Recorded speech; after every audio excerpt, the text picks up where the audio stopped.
나다나엘 호돈이 쓴 큰 바위의 얼굴이라고 하는 단편 소설이 있습니다.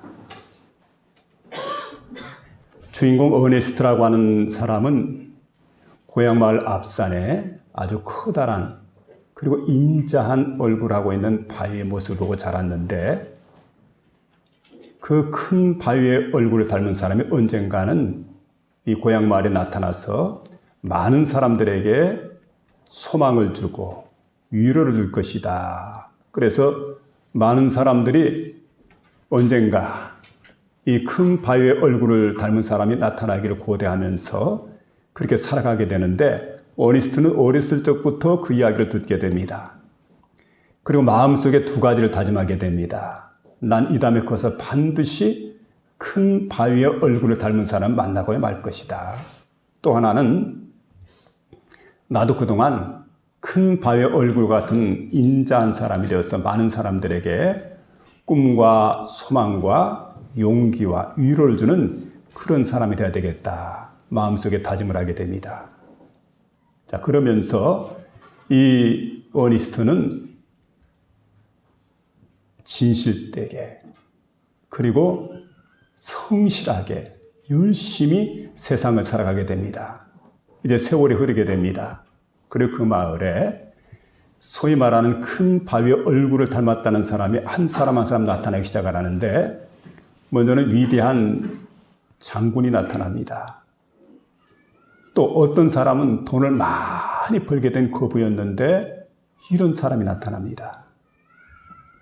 그리고 또 그런가 하면 유명한 정치가가 나타나고 학자가 나타나고, 그러니 모든 사람들이 다 그 큰 바위 얼굴을 닮았다. 그러고 환대를 받게 되지만, 시간이 지나면서 그들이 큰 바위의 얼굴을 닮은 사람이 아니라는 것을 보면서 많은 사람들이 실망을 하게 됩니다. 그러는 동안에 어니스트는 전도사가 됩니다. 그리고 어떤 교회에서 설교를 하게 되는데, 한참 설교를 하고 있는 중에 한 시인이 앉아서 설교를 듣다가 외치게 됩니다. 저분이 바로 큰 바위의 얼굴을 닮은 사람이라고. 그런데 마을 사람들도 그의 모습을 지켜보고 있다가 모두가 동일하게 됩니다. 다 같이 그렇게 인정을 하게 됩니다. 어니스트야말로 큰 바위의 얼굴을 닮은 사람이다. 그리고 여러분, 그의 삶을 또 그의 말씀을 통해서 큰 감동을 받게 됩니다. 여러분 생각해 보세요. 오랜 기간 동안에 그는 기다렸습니다. 큰 바위의 얼굴을 가진 모습을 한 사람이 나타나기를 기다렸고, 또 그의 모습을 닮아가기를 힘썼습니다. 그런데 때가 됐을 때 정작 자신이 큰 바위의 얼굴을 닮은 사람으로 그렇게 바뀌어져 가고 있었다는 사실입니다. 여러분, 우리가 지금 대림절 기간을 지내고 있습니다. 대림절이라고 하는 절기는 예수님께서 이 땅에 처음에 베들레헴에 탄생하시게 될 때는 초림의 주라고 그럽니다. 근데 그 주님께서 다시금 오시겠다고 약속을 했습니다. 그래서 다시 오실 때는 구름을 타고 오시고 재림하시게 되고 모든 사람이 그분을 바라보게 될 터인데, 자, 영광의 주로 다시 오실 주님, 그 주님을 우리 모두가 지금 기다리고 있습니다. 그런데 여러분, 주님께서 다시 오시게 될 때 그날을 우리가 기다리면서 오늘 하루하루를 우리가 믿음으로 살아갑니다. 그리고 그분 닮기를 고대를 합니다.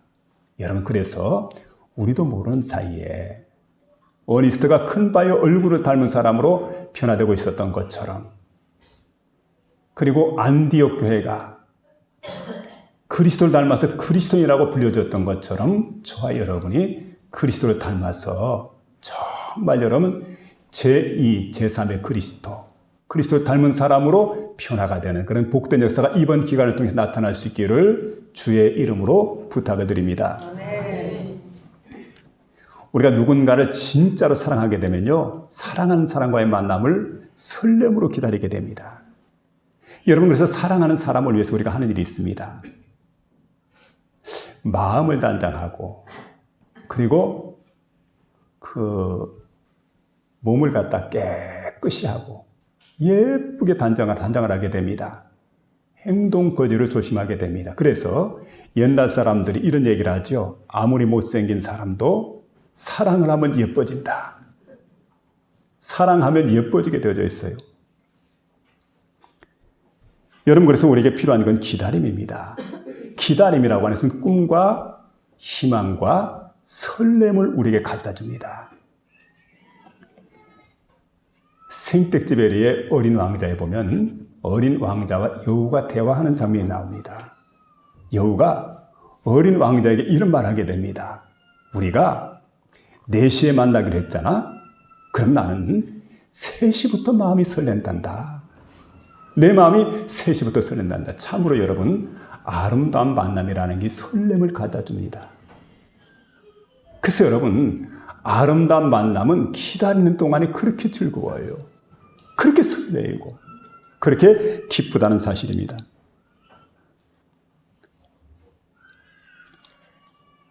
참으로 아름다운 만남은 설렘을 주기 때문에 참 기쁜 시간이다, 이렇게 말할 수가 있는데, 우리가 여러분 예수님의 탄생을 지금 기다리면서 설레는 마음으로, 사모하는 마음으로 그렇게 이 기간을 기다린다고 한다면 우리가 여러분 얼마나 마음이 기쁘겠느냐는 거예요. 오늘 본문의 말씀 보면 시몬이라고 하는 주인공이 등장을 하게 됩니다.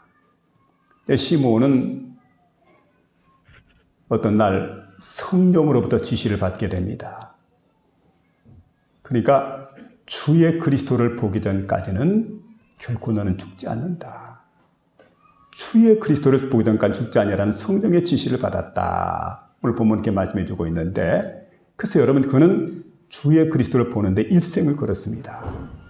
그리고 약속을 기다렸습니다. 그때가 되었습니다. 그 예수님께서 정결례를 행하기 위해서, 할례를 받기 위해서 그 어머니와 아버지, 그러니까 아버지 요셉입니다. 어머니 마리아입니다. 그 어머니 품에 턱 안겨서 성전 안으로 들어오는데 그 모습을 바라보고 있다가 그 예수님을 품에 안고 함께 기뻐하고 즐거워하면서 그가 이제 노래를 부르게 됩니다. 바로 여러분, 이 예수는 누구냐? 아기 예수는 누구냐? 온 이스라엘의 위로자입니다. 만민의 구원자입니다. 또 게다가 이방의 빛이 되신 분입니다. 그렇게 청언하고 찬송을 부르게 됩니다. 그리고 하나님께 영광을 돌려요. 여러분, 오늘 이 시간 시몬이 그렇게 기다렸다가 성전에서 여러분 아기 예수를 안고 들어오는 그 예수님의 부모의 일행과 만났던 것처럼 오늘 귀한 시간도 우리가 그 아기 예수 되신 예수님, 다시 오실 그 주님을 우리가 만나기를 소원하는 그런 마음을 갖고 계시는데, 그 주님을 만나려면 어떤 자세를 해야 될 것인가? 오늘 본문의 말씀을 듣는 가운데 저와 여러분 마음속에 크신 은혜가 임하는 복된 시간 될 수 있기를 주의 이름으로 부탁을 드립니다. 네. 먼저는 여러분 경건해야 됩니다. 그러니까 예수님께서 지금 나은 지 8일밖에 안 됐습니다. 근데 8일 만에 할례를 받기 위해서 예루살렘 성전에 예수님이 들어가십니다. 근데 스스로 걸어서 들어가신 것이 아니고 그 부모의 품에 안겨서 예루살렘 성전에 들어가게 되는데, 여러분 성전 안에도 많은 사람이 있지만은 그 아기 예수를 정작 영접한 사람은 시몬밖에 없었다는 것을 오늘 본문을 통해서 우리가 깨닫게 됩니다. 여러분, 시몬은 어떤 사람이었습니까? 시몬을 보니까 특징이 의롭고 경건한 사람이었다. 의롭다고 하는 것은 여러분 하나님께서 보실 때 의로운 겁니다. 사람이 볼 때 의로운 게 아니죠. 근데 하나님께서 보실 때 이제 의롭고 그리고 경건한 그런 사람이었는데, 율법을 충실하게 지키며 사는 사람. 그래서 외적으로 거룩한 사람을 가리켜서 의롭다, 이렇게 말하게 되고, 경건하다고 하는 것은 중심에서부터 하나님을 향한 경외하는 마음, 그리고 하나님을 사랑하는 마음이 그의 마음속에 성품으로 나타나게 될 때 이걸 가리켜서 경건하다, 이렇게 말하게 됩니다. 여러분, 의로운 사람이었기 때문에, 경건한 사람이었기 때문에 낳은 지 8일밖에 안 되었던 메시아이신 아기 예수를 만나게 되는 그런 복된 역사가 그에게 주어졌던 걸 보게 됩니다. 여기 보니까 시몬은 여러분 하나님을 향한 사랑이 넘칩니다. 또 또 성품이 진실됩니다. 거룩한 성품의 소유자입니다. 여러분, 이런 사람이었는데, 그래서 하나님께서는 특별히 좋은 것을 그에게 주시기를 원했습니다. 우리가 여러분, 음식이라든지 보석이라든지 아주 귀한 게 있어요. 좋은 것일수록 담아둘 때는 좋은 깨끗한 그릇에 담아두기를 원합니다. 마찬가지죠. 하나님께서 은혜를 베푸시기를 원합니다. 낳은 지 8일밖에 안 되는 그 아기 예수를 만날 수 있는 특권을 허락해 주려고 합니다. 그럴 때 누구에게 이걸 줘야 될까요? 더럽혀진 사람은 안 돼요. 죄악이 가득한 사람은 안 됩니다. 허물이 가득한 사람은 줄 수가 없습니다. 누구입니까? 여기 보니까 여러분, 죄가 없고 허물이 없고 의롭고 경건하게 되어진 사람, 바로 깨끗해진 시므온에게 이와 같은 은혜를 베푸셨던 걸 보게 됩니다. 그는 여러분, 하나님의 은혜를 받고 낳은 지 8일밖에 안 되는 아기 예수를 품에 안게 되는 그런 특권을 누리게 됩니다. 큰 은혜이죠. 로마에 가면은 바티칸 궁전이 있습니다. 근데 바티칸 궁전에 뭐 여러 가지 좋은 것들이 많이 있지만 그 중에 피에타상이라고 하는 조각상이 있습니다. 그 조각상은 이런 겁니다. 예수님께서 십자가상에서 운명하십니다.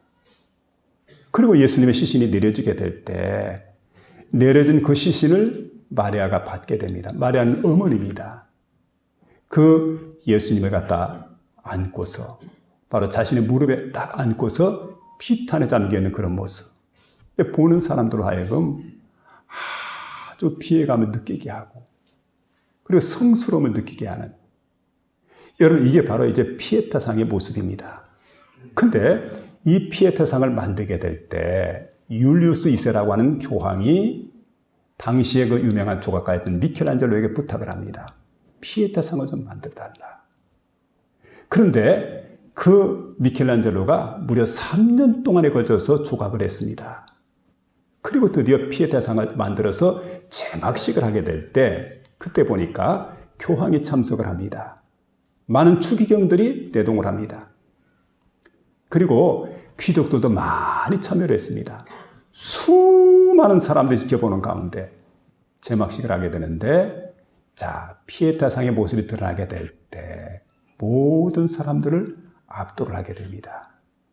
그때 교황 율리우스 2세가 미켈란젤로를 향해서 찬사를 퍼붓게 됩니다. 와, 당신 정말 예술적 감각 아주 대단하고 뛰어나다고 막 칭찬하게 되니까 이때 미켈란젤로가 겸손하게 대답합니다. 교황성아, 그렇지 않습니다. 피에타상은 제가 조각한 게 아닙니다. 그럼 누가 조각했단 말이에요? 이 피에타상은 원래 하나님께서 대리석 속에 조각해 놓은 겁니다. 그리고 내가 이 피에타상을 갖다 밖으로 끄집어내는 일밖에 하지 않았는데 그 일을 위해서 열심히 정을 가지고 쪼아내고 그 부스러기를 갖다가 그 떼어내는 것, 이 제거하는 것, 부스러기를 제거하는 그 일밖에 제가 한 게 없죠. 여러분, 자신이 조각했다고 말하지 않습니다. 끝까지 하나님의 작품이다. 그리고 영광을 하나님께 돌리는 그런 미켈란젤로의 모습을 보게 됩니다. 참 이분은 겸손한 사람이고 하나님 중심적인 사람이고 하나님께 영광을 돌릴 줄 아는 그런 믿음의 사람이었던 겁니다. 여러분, 생각해 보세요.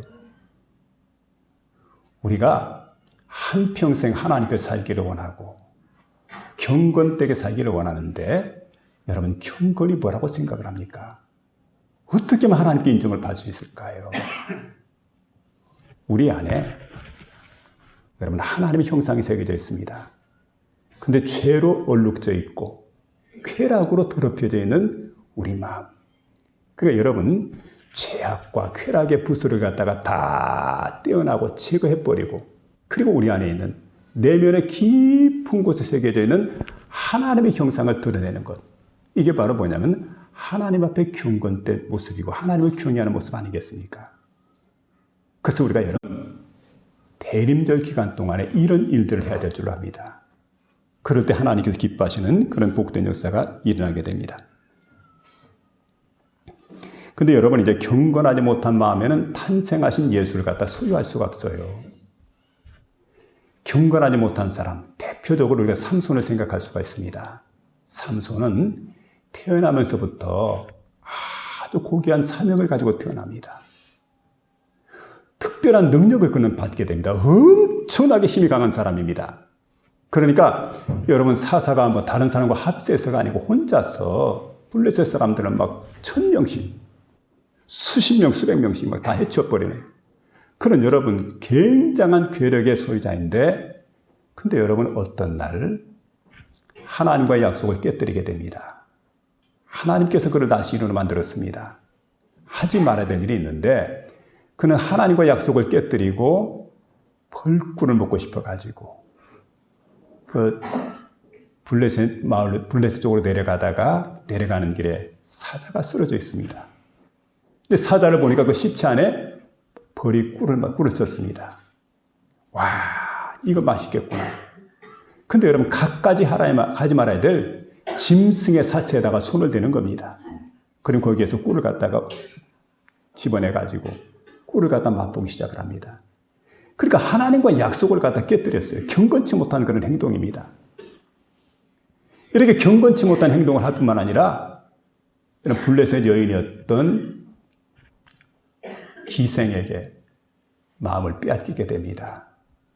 그래서 여러분 유명한 삼손과 들릴라 그러지 않습니까? 그리고 기생, 삼손과 기생 이렇게 나오게 되는데 먼저 기생에게 마음을 빼앗기게 되죠. 그 나중에 여러분 그 세속적 쾌락에 빠져가지고 그 기생에게 마음을 다 빼앗겨서 하나님의 경건을 저버리고 그리고 그의 무릎에 베개를 베고 누워가지고 쾌락적으로 살아가다가 결국은 여러분 그 블레셋 청년들에게 붙들리게 됩니다. 그리고 두 눈이 뽑히게 됩니다. 머리가 다 밀리게 되지요. 힘을 다 잃어버렸습니다. 예전처럼 힘을 써보려고 좀 힘을 쓸 수가 없고 두 눈까지 뽑히게 됩니다. 그리고 여러분 소나 말이 돌릴 수밖에 없었던 아주 커다란 연자맷돌을 타고온 신전 안에서 돌리게 되는 비참한 노예로 갖다 전락을 해버렸어요. 그러니까 얼마나 그 모습이 추하고 얼마나 비참하고 많은 사람들이 그를 조롱하게 됩니다. 이게 여러분 경건을 잃어버린 사람의 모습입니다. 하나님 떠난 사람, 주님 떠난 사람의 모습입니다. 그래서 언제는 여러분 경건을 잃어버리지 말고 항상 경건을 마음속에 소유하며 살아가는 저와 여러분 되시길 바랍니다. 아멘. 그래서 여러분 경건에 이르기를 연습하라. 주님과 부지런히 교제하고 경건에 이르기를 연습하게 될 때 우리가 여러분 주님과 함께하는 역사가 나타나는데 이번 성탄절에 주님께서 우리를 찾아오신 주님을 내가 만나는 그런 복된 역사가 여러분 경건한 신앙을 소유하는 자에게 주어진다는 사실을 믿으며 경건케 되는 저와 여러분 될 수 있기를 주의 이름으로 부탁을 드립니다. 두 번째는 이제 기다려야 된다는 말씀, 기다려야 된다. 오늘 25절에 보니까 이스라엘의 위로를 기다리는 자라 이렇게 말씀해 주고 있습니다. 이스라엘은 정치적으로 보면 로마의 압제를 받아서 나라 전체가 피폐해졌습니다. 종교적으로 보니까 400년 동안 선지자가 나타나잖아요. 그러니까 말씀의 등불이 꺼진 지 오래되어 버렸습니다. 그 도덕적으로 볼 때는 심히 부패해서 그야말로 온 나라가 썩을 대로 썩어버리는 여러분 이때 세례 요한이 나타나게 됩니다. 광야에서 외치게 됩니다. 회개하라! 천국이 가까웠다. 그러고 막 죄를 지은 사람들 죄를 갖다 폭로하면서 회개하라고. 나중에 정치가이들에게 붙들지 않습니까? 결국 헤롯 왕에게 목배임을 당하게 되는. 그러니까 그 시대를 가리켜서 우리가 말한다는 불의한 시대예요. 경제적으로는 굉장히 가난합니다. 그리고 온 땅에 병자들이 뒹굴고 있는, 그리고 소망이라고는 전혀 없고 기대할 것이라고는 아무것도 없는 바로 이런 나라였습니다. 이스라엘의 위로가 없어요. 이스라엘 완전 버려진 나라처럼 생각이 되면 그러나 이스라엘의 위로를 기다리는 자가 누구냐면 시므온입니다. 그렇기 때문에 시므온은 절망하지 않았다는 거지요. 피곤하지 않았습니다. 포기하지 않았습니다. 그리고 아기 예수를 믿음으로 기다리게 됩니다. 성령의 지시를 받았기 때문에 주의 그리스도를 보기 전에는 절대로 죽지 아니하리라.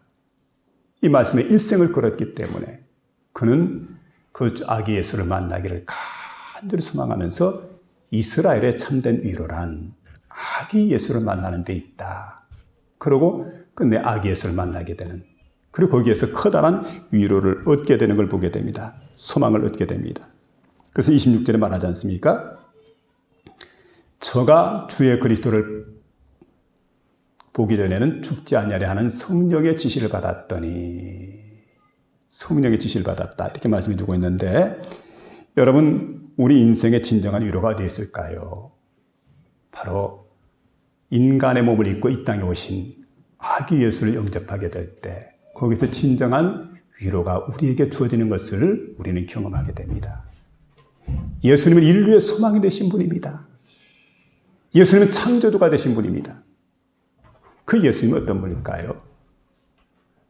가난한 자, 병든 자, 죄 지은 자, 그리고 세상의 슬픈 자, 질병으로 고통당하자, 이 모든 사람을 대신 십자가상에 못 박혀 돌아가신 그분이 바로 예수님이십니다. 여러분, 그 예수님이죠. 그 예수님은 진정한 우리의 소망이 되신 분입니다. 그 예수님은 이렇게 말씀합니다. 상한 갈대를 꺾지 않고 꺼져가는 심지를 끄지 아니하시기를 심판하여 이길 때까지 하신다. 그 예수님께서 우리 가운데 오실 때 우리가 참된 위로를 받게 되고 그분은 우리의 진정한 위로자가 되신다 하는 것과 같은 말씀인데, 여러분 한번 보세요. 우리 성경을 보면 사마리아 여인이 있습니다.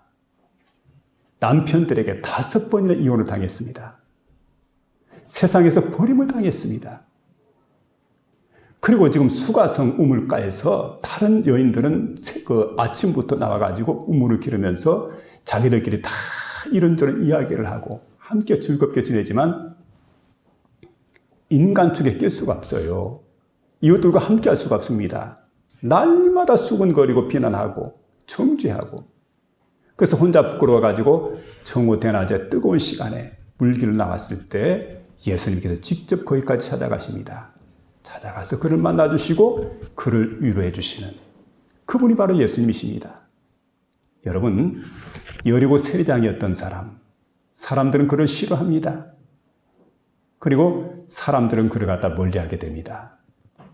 그래서 여러분, 예수님을 그가 만나보기를 원했는데, 정말 예수님을 간절히 만나보기를 원했는데 예수님 만날 길이 없는 거예요. 그래서 어떻게 했냐면은 이 군중 속에 고독했던 이 사람이 결국 돌 무화과 나무 위로 기어 올라갑니다. 근데 그때 예수님께서 가까이 다가가시더니 이렇게 말씀하는 겁니다. 그의 이름을 불러주면서 삭개오야, 내려오라. 오늘 내가 너희 집에 유하여야겠다. 하룻밤 주무신다는 말씀이죠. 그래서 여러분, 내면 속에 엄청난 상처를 안고 있는 사람인데 내면을 다 어루만져 주십니다. 그리고 위로해 주시는 예수님. 그 예수님께서 여러분, 12회를 혈루증으로 앓고 있던 여인이, 여러분, 이 병은 누구에게도 말할 수가 없어요. 너무 부끄러워가지고, 취해가지고. 다른 사람과 대화도 나눌 수 없고, 그리고 숨어 지냈던 그런 여인인데 예수님께 나타나셔서 그를 깨끗하게 치료해 주시고 위로해 주십니다. 그런 예수님이에요. 현장에서 가늠한 잡힌 여인이 이제 성난 군중들에게 돌팔매를 당하고 몇 초 오면 죽을 수밖에 없는 그런 위기 가운데 있었는데 예수님께서 하늘의 지혜로 군중들을 물리치십니다. 그리고 그 여인에게 나도 너를 다시금 정죄하지 않겠노라. 다시는 정죄하지 않겠노라. 나도 너를 정죄하지 않겠노라. 다시는 죄를 짓지 마라. 다 이러시죠. 그러면서 새 삶을 그에게 허락하시면서 위로해 주시는. 그래서 여러분, 주님 우리를 찾아오시게 될 때 찾아오시기만 하면, 우리를 만나주시기만 하면 위로받지 못할 사람이 없다는 거예요. 회복되지 못할 사람이 없다는 겁니다. 그래서 오늘 이 시간 여러분, 우리 모두가 그 찾아오신 주님을 만나고 위로받고 회복을 얻게 되는 그런 복된 시간 될 수 있기를 주의 이름으로 부탁을 드립니다. 우리는 위로를 받게 될 때 그 위로가 내게 주어지게 되고 그 위로를 통해서 다른 사람을 위로하는 자가 될 수가 있습니다. 그래서 주님은 우리에게 말씀하죠. 이사야 40장 1절에 보니까 여러분 우리 주님께 여호와께서 이르시되 너희는 위로하라 내 백성을 위로하라. 위로받은 사람은 위로한 사람이 돼야 되겠는데 위로를 어떻게 합니까? 우리가 여러분 고통당한 사람, 아픈 사람 곁에 가 서주는 게 바로 위로자가 되는 겁니다. 곁에 가 서주는 거예요. 때로는 아무 말도 하지 않고 손만 꼭 잡아주는데 이게 그렇게 위로가 되는 겁니다. 그래서 여러분 위로한다고 할 때 공감을 하는 거죠. 그 사람의 아픔을 내 아픔으로 끌어안는 거예요. 그리고 함께 고통을 느껴주는 겁니다. 이게 진정한 위로라는 겁니다. 어떤 아이들이 다니는 한 중학교에서 있었던 일입니다. 한 학생이 뇌종양을 앓고 병원에 입원해서 수술을 받게 됩니다. 그리고 난 다음에 화학적 치료를 받게 되고 그리고 이제 뇌종양이니까 많은 방사선 치료를 받게 되고 그런 가운데 머리카락이 다 빠져버렸어요. 그러니까 친구가 옆에서 위로를 해야 되겠는데 도와줘야 되겠는데 위로할 길도 생각이 안 나고 도와줄 길도 생각이 안 나고 그래 그 친구가 답답한 마음을 가지고 있다가 얼마나 친구가 힘들까 머리카락이 다 빠졌는데 그리고 생각하면서 자기 머리를 갖다가 입에서 가가지고 싹 밀어버렸어요. 그랬더니 그 모습을 바라보고 있던 반 친구들이 하나씩 둘씩 머리를 깎기 시작하더니 며칠 지나고 나니까 반아이 전체가 다 대머리가 돼버렸어요. 다 밀어버렸어요. 근데 놀랍게도 여러분 이 아이가 병원에 갔는데 의사가 볼 때 너무 회복의 속도가 빠른 겁니다. 그래서 결국은 아이가 깨끗하게 치유받게 되었는데 여러분 보세요. 공감하는 능력이에요. 이게. 위로의 능력입니다. 그래서 위로를 받게 될 때 이렇게 회복이 빠르다는 거죠. 우리가 해야 될 일이 뭡니까? 우리는 고통당하는 사람들, 아픈 사람들, 어려운 사람들, 상처받은 사람들, 그리고 병든 사람들 다가가서 위로하는 사람이 되어야 된다는 겁니다. 그런 위로자가 될 수 있는 저와 여러분 될 수 있기를 부탁을 드립니다. 아멘. 주님은 우리를 위로해 주신 분입니다. 그래서 여러분 주님은 특별히 이번 기간 동안에 우리에게 위로자가 되라고 하시는데 돌아가시거든 위로의 메시지 그거 힘들지 않아요? 위로의 전화 그러지 않습니까? 그리고 편지 같은 것 얼마든 가능하잖아요. 소망이 가득한 편지 이렇게 보낼 수도 있고 그렇게 해서 여러분 이번 대림들을 통해서 다시 한번 이런 사람들 절망 가운데 있던 사람들이 소망의 세계로 슬픔 가운데 있던 사람들이 기쁨의 세계로 옮겨지는 그런 복된 시간들이 다 될 수 있기를 그래서 우리 자신만 하나님께 성탄절 영광 돌려 기뻐하는 게 아니고 이웃과도 함께 기뻐하는 그런 복된 성탄절을 맞이하는 저와 여러분 될 수 있기를 주의 이름으로 부탁을 드립니다. 아멘. 마지막 세 번째는 충만해야 된다는 말씀인데 성령이 그 위에 계시더라 이렇게 말씀해 주고 있는데 아무도 하나기가 이스라엘의 구원자라는 것 이스라엘의 소망이라는 것을 이해하지도 못하고 믿지도 않았던 기대하지도 않았던 그런 시대입니다. 여러분 그런데 보세요. 당시에 성경을 기록했던 성경을 베껴 썼던 서기관들 이 사람들도 몰랐어요. 아기 예수로 오신 이분이 바로 이스라엘의 메시아다. 이스라엘의 참된 위로자다. 이걸 몰랐다는 거예요. 그런가 하면 성경을 가르쳤던 레위인도 몰랐어요. 그리고 날마다 성전에서 하나님께 제사를 드립니다. 그리고 수 없는 양을 잡아서 하나님께 제물로 바쳤던 제사장들. 여러분 보세요. 세상 죄를 지고 하는 하나님의 어린 양이신 그리스도 예수. 어린 양을 볼 때마다 양을 제사할 때마다 피를 흘릴 때마다 그리스도 예수를 예표한다는 사실을 깨달았었는데 그걸 전혀 알지 못하고 기대하지도 못하고 믿지도 못하고 살았던 그 시대 사람들. 얼마나 슬픈 일입니까? 근데 여기 보면 여러분 시몬은 그렇지 않았다는 거죠. 시몬은 성령이 그 위에 함께했다. 그리고 주님이 언제든지 음성을 들려주시게 될 때 그 음성을 들을 수 있는 영적인 귀를 가진 사람, 이 사람이 바로 다름이 아닌 시몬이었다고 성경은 우리에게 말씀해 주고 있습니다. 어린 시절에 오래전 얘기입니다. 한 인디언 소년이 어린 시절에 시골에 자랐답니다. 그리고 친구인 미국인 그런 친구가 있었는데 그는 도시에 성장한 친구였습니다. 근데 이제 어떤 날 도시에서 자란 미국인 친구가 시골에서 자라난 인디언 친구를 갖다 불러가지고 미국의 가장 대도시라고 할 수 있는 뉴욕을 갖다 구경을 시켜주는데 한 거리를 지나가게 됩니다. 여러분 아시다시피 대도시에 가면 시끄럽습니다. 소리가 시끄러워요. 그리고 길 한복판이니까 차량 소리가 또 얼마나 요란합니까? 한참 걷다 보니까 이 친구, 인디안 친구가 하는 얘기가 여보게 친구, 자네 귀뚜라미 소리가 안 들리나? 귀뚜라미 소리가 들리는데 아무리 들어봐도 귀뚜라미 소리가 들리질 않습니다. 자네가 무슨 소린가? 무슨 귀뚜라미가 소리가 들린다고? 아니 이렇게 시끄럽고 요란한 자동차 소리, 아니 그렇게 이렇게 시끄러운 가운데 무슨 귀뚜라미 소리가 들린단 말이냐고. 그랬더니 그 인디언 친구와 미국인 친구의 손을 잡고 인도로 올라갑니다. 조금 걷다 보니까 회색 콘크리트 벽이 있는데 갈라진 틈에 풀들이 조금 돋아나 있는데 거기 보니까 정말 귀뚜라미 한 마리가 울더라는 거예요. 그러니까 얼마나 대단합니까? 와, 자네 정말 대단하구만. 세상에 이 조그만 귀뚜라미 소리 갖다 들을 수 있다니 정말 대단한 능력을 가졌다고. 그랬더니 그때 인디안 친구 하는 얘기가 그렇지 않아 친구. 그러면서 호주머니에 있는 동전을 갖다 집어가지고 길바닥에 뿌렸습니다. 그때 땡그랑 하면서 동전이 굴러가는데 옛날 얘기니까 오래된 얘기니까 뉴욕에 있던 사람들이 다 뒤를 돌아봅니다. 길거리 걷던 사람 뒤를 돌아봐요. 왜냐하면 혹시라도 자기 호주머니에 돈이 빠졌는가 싶어서. 그때 이 얘기를 하죠. 사람들은 말이야 저마다 관심이 있는 것에 귀를 기울이거든. 그래서 관심이 있는 것에 소리는 들을 수가 있어.